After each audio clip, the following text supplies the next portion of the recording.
Hola, hola, estimados estudiantes de Contaduría Pública e Ingeniería Financiera, reciban un cordial saludo de bienvenida a la semana número 15. En esta semana vamos a revisar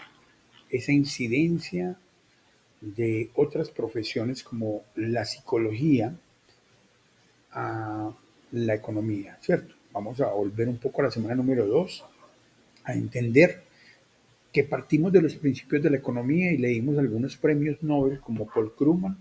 o notables economistas como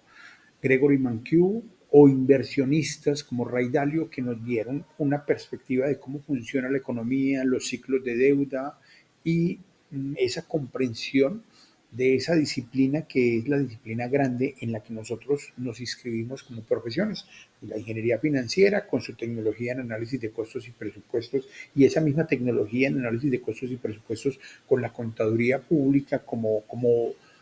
parte de esa emergencia profesional que da origen a ese énfasis de la contaduría pública hacia la contabilidad de gestión, ese rasgo diferenciado que tiene el ITM en sus profesionales de contaduría pública y en la misma ingeniería financiera orientada a la toma de decisiones de la alta gerencia a través de ese pensamiento financiero amplio. Entonces nos lleva esto a entender que la psicología, y por eso la economía ha recibido muy bien los aportes de la psicología de Richard Thaler, de Daniel Kahneman y de John Nash, entre otros, que es matemático, pero que entrega aportes de la psicología muy importantes a la economía. Y es que esa disciplina de la contaduría pública que registra el hecho económico a la luz de la normatividad vigente y lo declara ante el Estado y la sociedad en general, los inversionistas,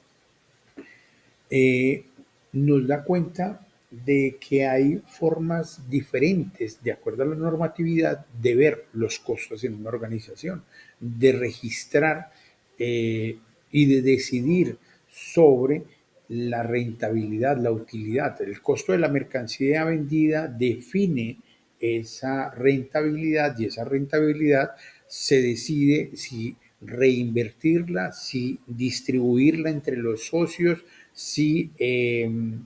convertirla en capital y en solidez, y eso nos permite entonces entender que hay mucho de psicología en esas personas jurídicas en las cuales cooperamos y desarrollamos nuestra profesión como ingenieros financieros, como contadores públicos, y nos da a entender que necesitamos nutrir nuestro intelecto con este tipo de teorías. Richard Thaler nos habla de la teoría del pequeño empujón. Nos dice que los seres humanos, y estos cursos están basados en eso, los seres humanos tendemos a mejorar nuestras decisiones irracionales cuando recibimos estímulos y cuando nos damos a la tarea de explorar otras posibilidades en la toma de decisiones. En la educación, ¿qué hacen ustedes? Por lo general, estábamos acostumbrados a recibir discursos de un profesor. Pasivamente recibíamos discursos de un profesor, pero se da uno cuenta que a los 16, 17 años se pregunta qué he aprendido de escuchar y escuchar y realmente comprendo algunas cosas, pero no he aprendido muchas de ellas. En la universidad ya entran ustedes a hacer y en esta medida que ustedes hacen mapas conceptuales, sustentan, argumentan, reproducen y oralizan el conocimiento a través de un mapa conceptual que ustedes confeccionan, están ustedes dando un plus a su proceso formativo. Él utiliza varios ejemplos de lo que tiene que ver con eh, esa teoría del empujón para poder influir en los demás desde las organizaciones, desde el gobierno, desde los mismos seres humanos, las personas naturales, cómo influimos a otras para ser mejores en salud, en educación, en seguridad. Y esto es una joya de libro, entonces pueden abordarlo como la teoría del empujón de Richard Thaler y no se van a arrepentir de haber leído esta belleza. Pueden leer también el fallo en el juicio humano, que se denomina El ruido, el libro de Daniel Kahneman, o Pensar rápido, pensar despacio,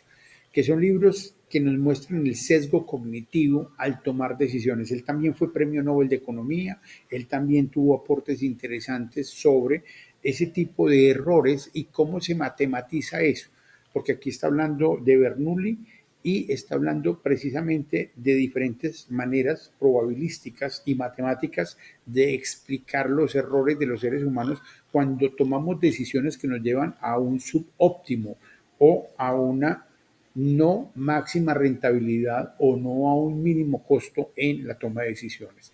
Ellos han trabajado, ya fallecieron, yo creo que Richard Thaler y Daniel Kahneman ya fallecieron, lo mismo que John Nash. Hay un estudiante que está haciendo el trabajo de grado acá con el profesor Romario Conto en el semillero de estadística aplicada a la ingeniería financiera y a la contaduría pública y van a desarrollar un aplicativo y es precisamente la matemática booleana, esa matemática del 1 y el 0, el sí y el no, la que la que John Nash eh, utiliza para explicar esos equilibrios inestables, esos equilibrios inestables, pero también unos equilibrios subóptimos que se denominan los equilibrios de Nash, cuando un juego, y en la semana anterior ustedes vieron de pronto algunos la teoría del dilema del prisionero, como esa teoría de juegos matemática aplicada a la economía. Aquí quedó el video. Eh, Muchas de estas, aquí está el dilema del prisionero, y esto es teoría de juegos, y cómo esos subóptimos que no permiten la cooperación se vuelven equilibrios que definen las decisiones en economía. ¿Y cómo podría ser el mundo mejor? ¿Cómo la industria en la que ustedes van a trabajar como contadores públicos o ingenieros financieros, optimizando los costos, mejorando la productividad y la rentabilidad de la empresa, ayudan a que en general la economía mejore? Y todo parte de entender la irracionalidad de los seres humanos en la toma de decisiones, porque si ustedes leen a Adam Smith, algunos leyeron a Adam Smith en la semana número 3, con la teoría de los sentimientos morales o la riqueza de las naciones, algunos leyeron a David Ricardo y a otros autores que dan fundamento a esas ciencias económicas. Ellos parten de la racionalidad, pero estos otros autores están hablando de la comprensión de la no racionalidad y tienen demostración de ella, y precisamente el entender la no racionalidad en las ciencias económicas nos permite desde la ingeniería financiera y desde la contaduría pública contribuir a mejoras de las decisiones colectivas para tener una mejor sociedad de aquí a mañana.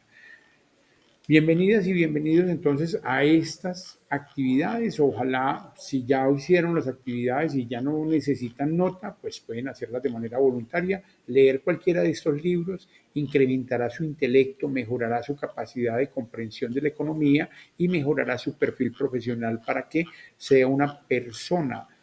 profesional del ITM, ojalá proyectada a una maestría, a un doctorado en ciencias económicas y que le contribuya a la sociedad y que tenga una rentabilidad mayor de su intelecto, que pueda vivir de una manera satisfactoria de explotar su capacidad intelectual. ¿Cómo? Leyendo más allá, no creyéndole a uno o a otro autor, sino yendo más allá. Estas personas se ganaron premios Nobel porque no se quedaron con su profesión, no se quedaron con lo que les entregaron. Desconfíen de todo lo que les diga que es una verdad absoluta y a rajatabla. Ustedes tienen que ir un poco más allá y eso es lo que los hace excelentes profesionales, excelentes personas en la vida y brillantes seres humanos. Éxitos, que les vaya muy bien en esta semana número 15, que la disfruten y quien tenga algo pendiente vaya revisando para que ya vamos ajustando notas.